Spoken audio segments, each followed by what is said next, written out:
Sean Sewell, Engearment.com podcast. This is a recap episode, as well as something to look forward to in the next 2 weeks from Engearment.com writers and myself. So, you got notes this time, so I don't just ramble on forever. Make this concise and to the point, and hopefully find benefit in this and something that might excite you for upcoming adventures outdoors or with fitness or just pique your curiosity. So, first and foremost, recapping. About 2 weeks ago, I had on my mentor and friend, Brett Jones, for the second time. Now, if you are new to Brett Jones, let me fill you in. He is, to me and most of my colleagues, incredible inspiration. He's a leader in the fitness, health, and wellness industry. He's part of FMS, the Director of Education for Strong First, which is my education for the kettlebells behind me right here, and the basis for my business. FMS, Functional Movement Systems, is how we screen people for movement. He is an awesome human being and a wealth of knowledge. And we talk about him surviving cancer, a very heartfelt discussion on that. And he drops a lot of wisdom and just great quotes. One of my favorite quotes from him: we're all facing a battle that no one else will ever know about. And I think my interpretation of that is, all of us, you, me, everybody you've ever met, is going through something that we may never know about unless we ask them about it or they tell us about it. And I'm definitely part of that situation. There's plenty of stuff I'm dealing with, and I will open up in the next podcast about that. And just let that sink in for a second before we jump to conclusions with other people or compare ourselves to other people or pass judgment. Hopefully that sinks in. And also on comparison, it's a good quote. Comparison is a thief of joy. So please don't compare yourself to other people as better or lesser than other people, especially not lesser. We're all on the same page doing best we can. It may appear on social media that some people are doing better than others in some categories, but please, it's all in context. I'm sure that they have their own battles as well. So I'll get off my soapbox there and back onto track. So that's a great episode. Please check it out. Brett Jones is an awesome person. We also had a podcast with Ombrax. Ombrax is the Armless Sunglasses. You might have seen the YouTube video we put together for them. Basically, they take the lenses, very high quality Zeiss lenses, and then they put a nylon strap behind it, so you have like a built-in retention system, like a croquis. If you do rafting, you know what that is. It just kind of keeps your shades in place, so you don't have to worry about them falling off. Also, it's very comfortable. We talk about, this is really close to home because my sister had brain cancer, but people who have had surgeries or major surgeries on their head, sunglasses don't feel good in those areas. So these have been very helpful to people going through some tough times for sure. And also the optics are fantastic. Polarized glass or polarized lenses, and they can do prescription base as well. All right, some cool reviews. Literally cool. I'm wearing some cool gear they sent over. Hopefully get some fly fishing in here soon. Test out their sun shirt. Mountain Hardwear Core Pre-Shell Jacket. So we did the hoodie version review 2 years ago. Use that in the sand dunes down here in Colorado, which are majestic. It's like a desert in the middle of 14ers. It's really worth checking out. It's a national park. It's great. So the hoodie was fantastic, but with all hoodies, especially lightweight ones, if you're not using a hood and wind comes through, it flaps around, and that can be irritating. If you're out hiking, you just put the hood into the jacket and you're good to go. But if you're in the city and you want to look more, not like a dirtbag, it's nice to have no hood, just have a regular collar. So they sent over the jacket, which just came out, I think, this week or last week. So if you're curious about that, how it looks, how it fits, I have a review on that on Engearment.com and our YouTube channel as well. Vasque. We've done a lot of work with Vasque, as you've probably seen. And they make great hiking shoes and boots, usually with like a Vibram sole and Gore-Tex liners or proprietary waterproof breathable liners.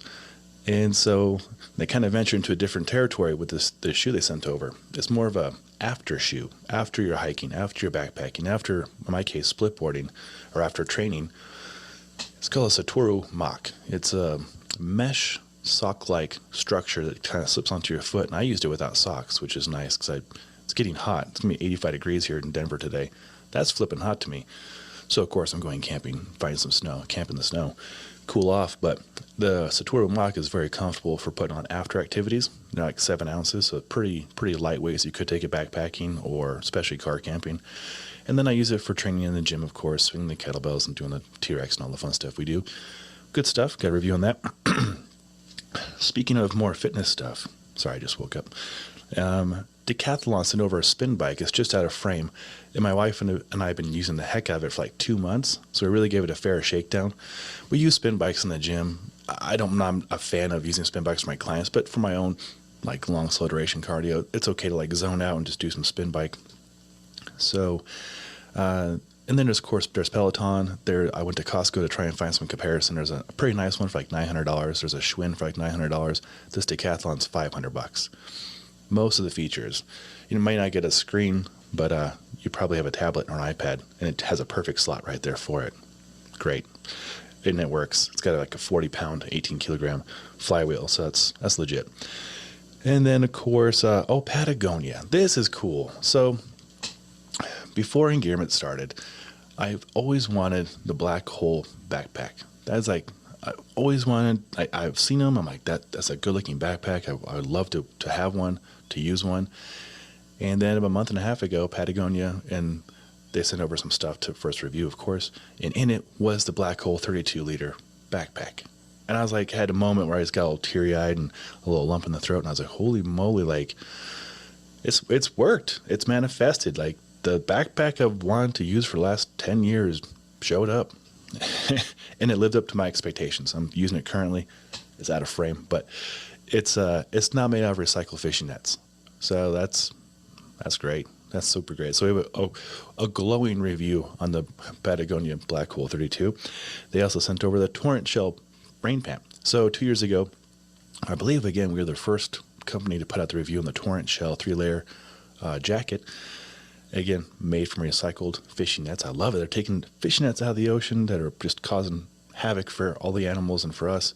And they take it out, clean it up, recycle it, and make stuff out of it. Awesome job, Patagonia.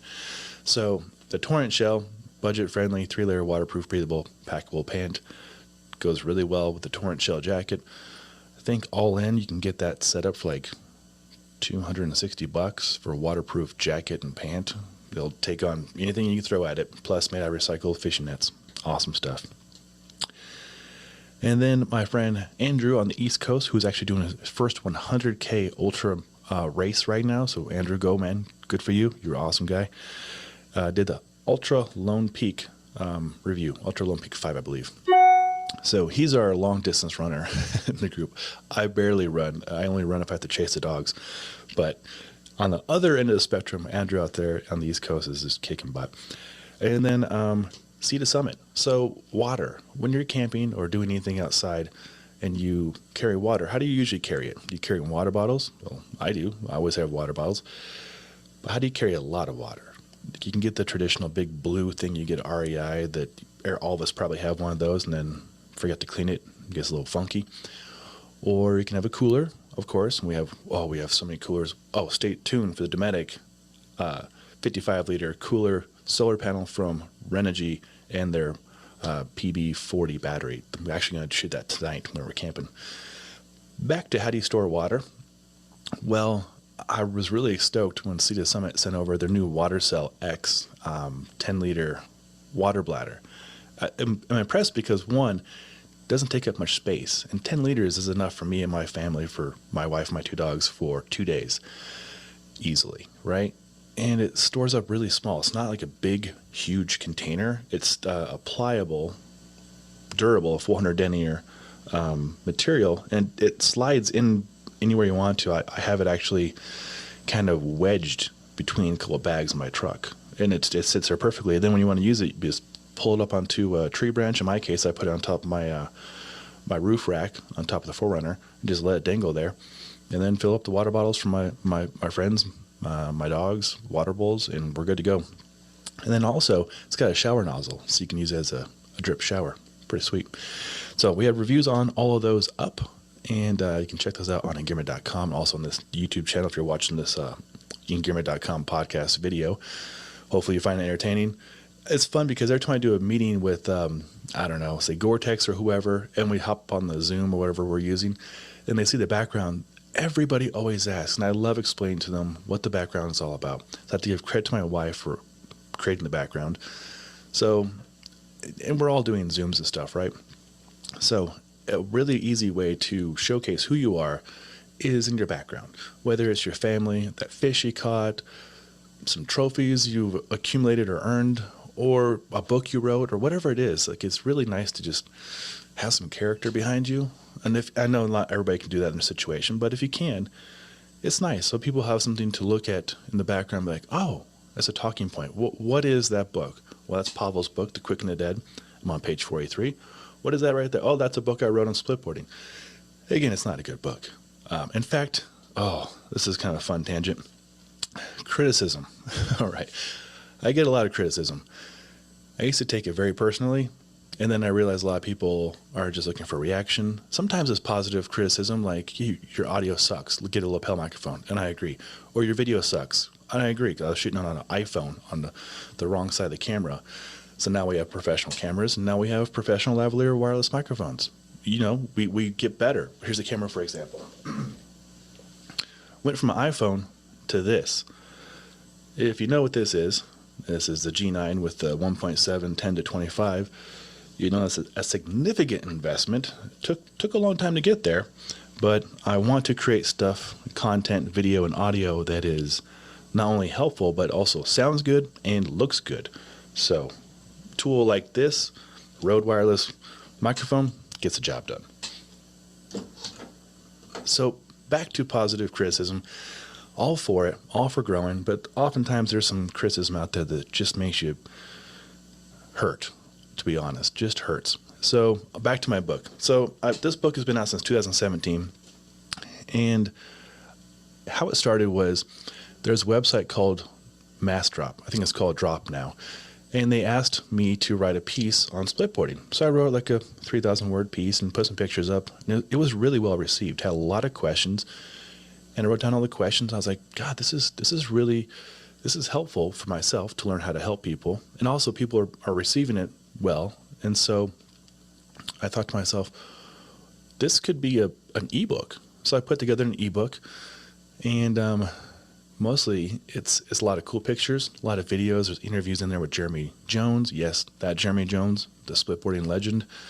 There's videos from professional guides, my friend Justin Ibarra, on what he keeps in his survival pack, inside his splitboarding backpack, what is in his first aid kit, how to transition from ski mode to snowboard mode.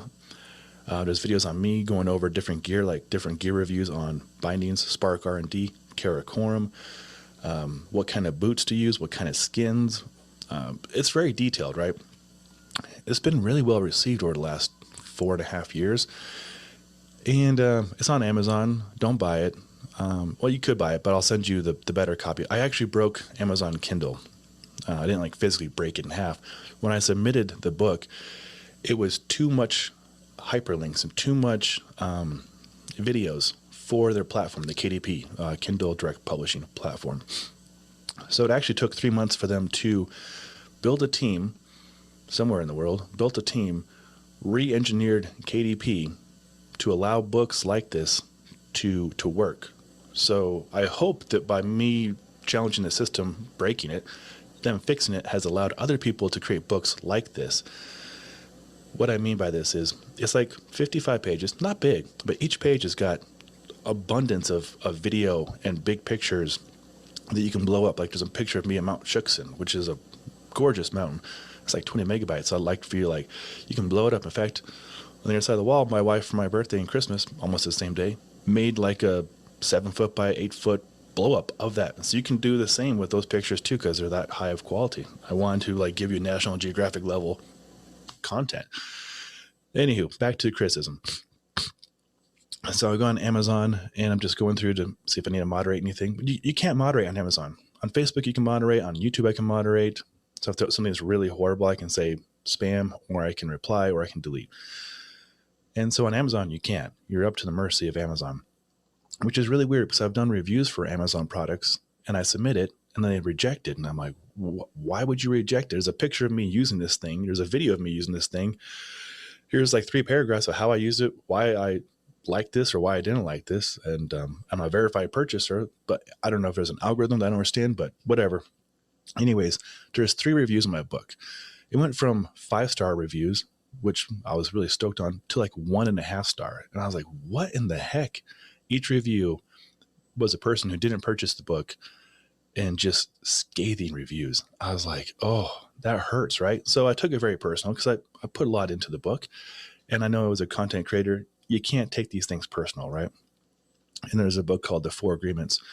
And one of the 4 agreements is don't take it personal. I took it pretty personal last week. Got pretty down myself. And then there was a comment on YouTube. Again, just like this, like the person didn't watch the video. They just left something pretty scathing. And in there, I was like, I'm not going to engage. This is a troll comment. So I just deleted it. And then there was another incident that it really got under my skin. So I had a lot of self-doubt last week is what I'm trying to be honest with you. I had a lot of self-doubt. And it took me a few days to like pull myself out of the situation and realize and be a little curious. Like the people on Amazon wrote the comments, didn't purchase the book. They didn't read it. So it wasn't an honest review. The person on YouTube didn't watch the video. So it wasn't an honest review or criticism. And the other incident was on me. I perceived something incorrectly. I got very sensitive and I assumed, which is again on the 4 agreements, don't assume. I assumed the other company, other people involved were unhappy with the service. Turns out, no, they were on vacation and they came back and they're like, oh my goodness, that was a great, working environment, working situation. Super excited to work with you going forward. I'm like, all right. So 2 of the 4 agreements right there. Don't take it personal and don't assume. And then the other one, speak with a golden tongue, which is always say nice things. Don't talk crap. And I'll let you read the book to get the 4th one. So some homework for you if you want. It's a short book, worth reading, worth gifting too. All right. Done with the tangents, I believe. Some things to look forward to. Oh, there's a lot to look forward to. Back to like goosebump manifesting. My first really good everyday carry knife was a gift from my uncle, Jim Kirchhoff. And it was about 15 years ago. It was a Benchmade knife. I still have it. I have it at the very front of our home to open up packages. I use it every day. But on my person, I carry a less expensive knife, still made in America, Kershaw.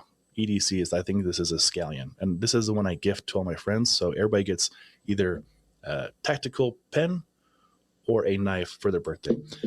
So if you know me in person, get ready to get a knife or a pen.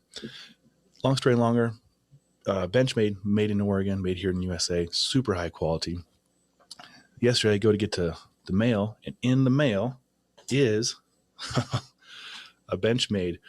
This is the brand new bug out carbon fiber. It's a nice knife. So we'll have this review up real soon. If you're watching, or if you're not watching the video, it's a carbon fiber knife, and it is lighter than my Kershaw, which is 2/3 the size. So it's a really nice knife. It's also $300. Other things working on, Mirror. Great company. They sent over some water bottles. And actually, as my fitness business, Colorado Personal Fitness, I would purchase 10 Mirror water bottles at a time, and then I would gift them to my training students and clients. So I was already a big fan of Mirror. Everything you purchase from Mirror has a giving code. So you put the code in, you can see where your funds are going to help people with drinking water and other and bicycles and other cool programs that Mirror does. And great company. So we're starting to work with Mirror on some stuff. Costa Del Mar, some new shades coming out. I was just wearing my Costas. And I was like, I'm about ready to give them to a friend. I was like, I could really use a new pair of shades. So Costa, hooking it up. This is really cool. So we do a lot of work with Patagonia, North Face, Salomon, all the brands you see, like a lot of good brands. One brand we have not worked with very much in the last 3 or 4 years is Arcteryx. And if you know gear, you know Arcteryx, right? So on a whim, out of nowhere, it's like 2 days ago, I was like, we really need to work with Deadbird again. I need to make that happen. No more than 5 minutes later, I get an email, PR company, Arcteryx. Sure as heck, we're working with Arcteryx now. So a lot to look forward to there.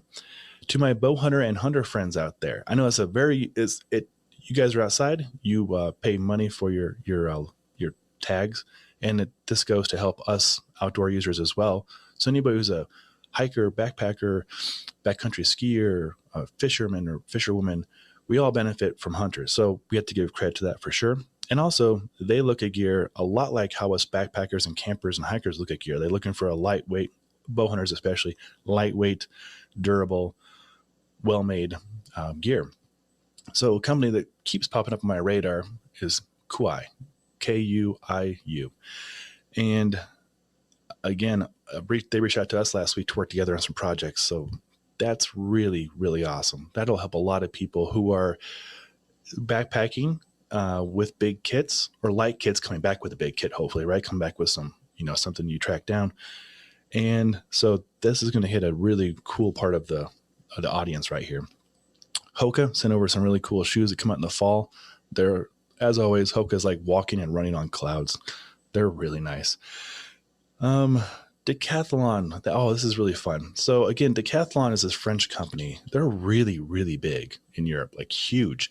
And they're just getting their foot in the door over here in America about the last year and a half. And for the last 3 summers, we've been working with them on their tent reviews. So they send over their 2-second tent. It takes more than 2 seconds to pop up, but if done perfectly, I could see it being 2 seconds. It took me like 30 seconds. Still really fast, right? So they sent over the newest version.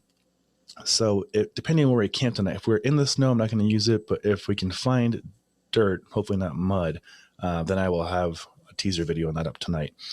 And then they sent over an Airbeam tent. Now we've used one other Airbeam tent, and that was from Nemo. And that was like 7 years ago. And we are impressed, but we haven't seen a whole lot of other tents using Airbeams.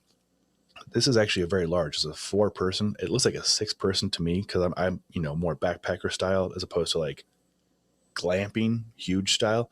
So this is in the middle. It's a big tent. It's like 15 to 20 pounds, or maybe 22 pounds. It's big. And so that'll be coming up here next probably month, because here in May, the snow's melting. Some camp spots might have dirt. They do. That'll be up sooner. And then, as I teased earlier, Dometic. Thank you, Dometic. They sent over the PB40, which is a lithium something battery, about 40 hours of life for the cooler. And then I went out and purchased, and I have a pro deal for you to share with you for Renigy for 10% off, a solar panel. And then I glued it to the top of my roof nest tent in a snowstorm. You shouldn't glue things in a snowstorm, but that's what we're doing. We're dirtbags over here. It hasn't flown off, and it's been 3 weeks.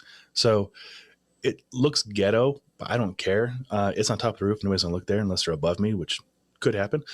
And then it trickles back into the back of the 4Runner, into the battery. The battery goes into the cooler, and I've got power to spare. So I'm going to put an inverter in there so I can power up friends' laptops or cameras, or I don't know, a toaster. I'm probably not a toaster, maybe a crock pot. I've got a lot of power. I'm power rich. So if we're camping together, I got power for you. Brio Stove.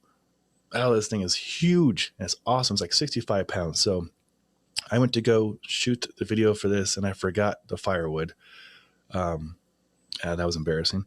But I'll get this up really soon. It's such a cool stove. It has a sear plate. It's beautiful. Made in Pennsylvania, made here in America. Again, I'm not anti other countries. Please, no. I'm just pro get gear made close to home. I don't care where you live in the world. If you can support a business close to you, that's the best path, in my opinion. And then, Patagonia. The last piece of kit I'm testing for them is their Alpine pant. It's brand new for the spring 21 season. It's stretchy pants for climbing. Good stuff.